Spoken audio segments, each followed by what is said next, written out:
actually Lindsey, Alana. Oh, sorry. Or Auntie Lindsey. Because I got part of this, I'm part of the family court reform because of a couple of reasons. One of the main reasons is because my niece that just turned 17, was that young girl that was found in Tennessee with a 47-year-old man. That was my niece. And guess what? They let that man free, and my niece is in the foster system. She's ran away a few times now, but she's lost in the foster system. So that got me going, and I changed all my social media to Auntie Lindsey because I'm not a mother. I never got that opportunity because I'm a former abused and neglected child. I was in foster care when I was a baby. I was there because my mother didn't feed me. I was born to a mother that just turned 18, and she didn't know how to deal with her own mental illness or how to take care of kids because she was an only child herself. She was sent away to England to go to school because both my grandparents were from England, and she came back to America and her parents got divorced, and she rebelled and got pregnant with me, and she didn't want me. And that proved, my short stint in the hospital. I think a couple months I was in the hospital for malnutrition, and then I was put into foster care. I don't remember it because I was a baby. And then I was moved on to care of some relatives.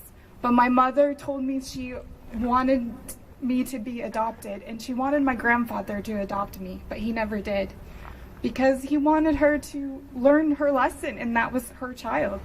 And, my life was pretty much a struggle since then. I don't remember foster care, but I do feel the effects of it because I have a detachment issue and I have really hard problems getting close to people. And I'm now 43, almost 43 years old. My birthday's on Cinco de Mayo, so close enough. So now I'm this angry, former abused and neglect child that wants justice for my nieces and nephews because the cycle keeps repeating. I have 3 younger brothers, I'm the oldest, and we all have different dads. And guess what? None of our dads were in our lives. None of them. I don't even have my dad listed on my birth certificate because my mom was 18 and she was pissed off because he wanted to watch a movie instead of take her to the hospital.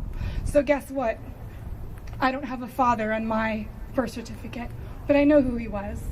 He was the black sheep of the family dealing with his own mental illness. He was diagnosed with schizophrenia around 19, 20 years old, and he ended up on the streets like most people who deal with their own mental illness and self-medicating with heroin and alcohol. So my passion is with the youth because now this abused child inside of me is screaming in an anger because the cycle keeps repeating over and over and over again. And now I'm watching my family, the cycle repeating over and over and over again. And now I'm watching my niece who just turned 17 on March 2nd, who was just brought back from Tennessee, fighting with her own mental illnesses and not getting the support she needs in foster care because of that 13 and over law. Do we all know about that one? 13 and over. They have the right to refuse health and mental health services. So she cannot get a psych evaluation because she thinks nothing's wrong with her because she was brainwashed by some 47-year-old man. So she can't get a psych evaluation. I've read through her journals. She has multiple personalities. Multiple, not just one. She has multiple. This man told her to forget who she was and her family. She's forgotten about her 2 sisters. So that's what I'm fighting for. I'm fighting for justice because she really needs a psych evaluation and she needs blood tests. But guess what? She's refused because she still thinks this man is her only family because he brainwashed her so badly and he still walks free. So that's where my anger is. The other reason, yes, I've been volunteering with Stand Up for Kids of Seattle since January of 2010.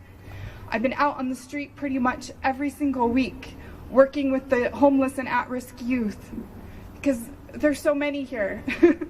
We have, 4.2 million homeless kids in America. America, the richest and most powerful country in the world, and we can't take care of our own children. Because you know what? 50% of foster kids become homeless. 50%. Why? The system is broken. so broken because the kids just get shuffled around. They're just like a Monopoly game. They just get shuffled from home to home. Like some of them I talked to on the street have been to 20 different homes. How the heck are they supposed to be stable and study and go to school and be a normal child when they're shuffled around? They're given their stuff in garbage bags. Garbage bags, because that's what they're treated like, trash. They're treated like trash and just shuffled around for what? Because parents want to go through a divorce and fight against each other? Because some social worker got annoyed by some parent that kept calling? Why? Why do they keep getting shuffled around? It's just, it doesn't make any sense. We don't care about our kids anymore. And you know what? 50% end up homeless, and guess what? Only, 51% actually graduate from high school? And guess how many actually go to college and get a bachelor's degree? Only 3%. 3%. That's it. So what are we doing to our children? Each week, I'm out there on the street talking to these kids that have run away from the system because they've given up. Their parents don't care about them. Maybe their parents were drug addicts, or a parent died, or something happened where they're running away from, or they were sexually abused by a family member or something. Something made them run away, where they feel like the street is more stable than where they just came from. So what does that tell you? The street is more stable than getting shuffled around to a bunch of different homes. And that breaks my heart. I had kids telling me, one kid told me about how his mother sliced his arm. He was showing me scars, slicing all the way up his arm and across his head with a knife because she was high on meth. And then left him alone for 3 days to eat his own feces just to survive. And he was taken away by Child Protective Services and thrown in the system, and then eventually just gave up. And I met him at a shelter talking to him. And he still had some hope in him. He still had a little hope. He said, I want to write someday. I want to write about my experiences and share, because you can come out of it. And I was just like in amazement that he still had some hope in there. But not many kids have hope. They don't have hope at all. They just give up. Because, you know, each kid, they suffer from PTSD. Twice the rate of war veterans? Twice the rate of war veterans, foster kids, suffer from PTSD. And I myself suffer from PTSD from years of abuse and neglect. I'm still dealing with it, and I'm in my 40s. So I can only imagine what these kids are going through. And not having that love and support that they need, they so desperately need, especially when they're hitting those puberty years. But you also have to think about those young kids. Just over 50% of kids are under the age of 5 that enter foster care. I mean, and they have probably no memory. Like, I have no memory of being in foster care, but I feel the effects through my entire life. So we need to do something. We need to change, because the numbers are only going to increase of those kids on the streets. We're already at 4.2 million. That's the only ones we can count. We're not counting the human trafficking, sex trafficking. We're not counting the rest, the children hiding, probably couch surfing because they've given up. Like my niece was couch surfing for 2 years.